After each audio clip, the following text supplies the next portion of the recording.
Bismillahirrahmanirrahim. Assalamu alaikum. I hope you all are fine and staying safe and happy. I am your history teacher, Ms. Farheen, and I welcome you all to your history class. My dear students, in today's lesson, you will be able to discuss the salient features of medieval Europe.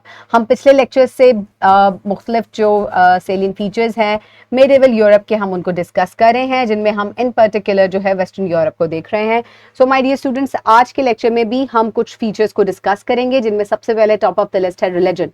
So किस किस्म का religion होता था? Top of the list जो है वो क्या होता था? देयर वाज द किंग, और उसके बाद उसके कोर्टमैन्स होते थे. Then there was religious people, जिनको क्लर्गी कहा जाता है, और उसके बाद उनके जो है वो जो जिनको कहते हैं उनके कोर्ट के अंदर जो है मुख्तलिफ उनके पुजारी होते थे, या आप ये कह सकते हैं कि इसके अलावा उनकी आर्मी के या डिफेंस के लोग जो है मौजूद होते थे. तो इस तरीके से क्लास सिस्टम जो है वो मौजूद था.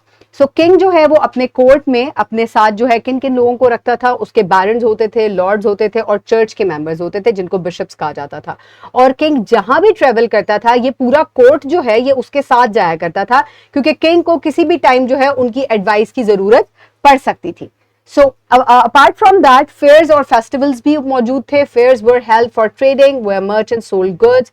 Monthly religious festivals organized by the church provided peasants and farmers break from the work. So my dear students, क्योंकि यहाँ पर आपको याद है कि एक ट्रायंगल बना हुआ होता है और सबसे नीचे जो है वो पेजेंट्स और फार्मर्स जो है वो मौजूद थे.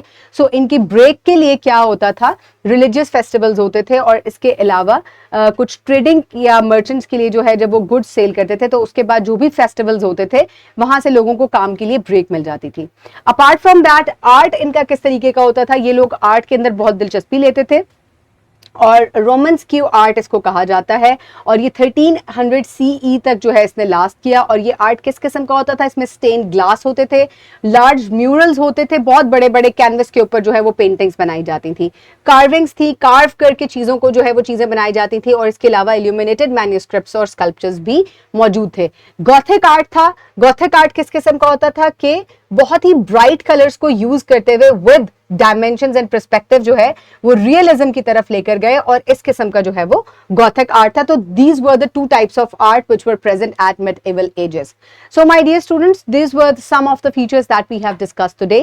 So my dear students, for the skill sheet you can scan this QR code and you can complete this related skill sheet, and for your homework you will complete the home activity, and this home activity number 2, which is given with the lesson. So my dear students, I hope you have completely understood the different salient features of the medieval ages. Keep everybody around you safe. Have a good day. Thank you so much, and Allah Hafiz.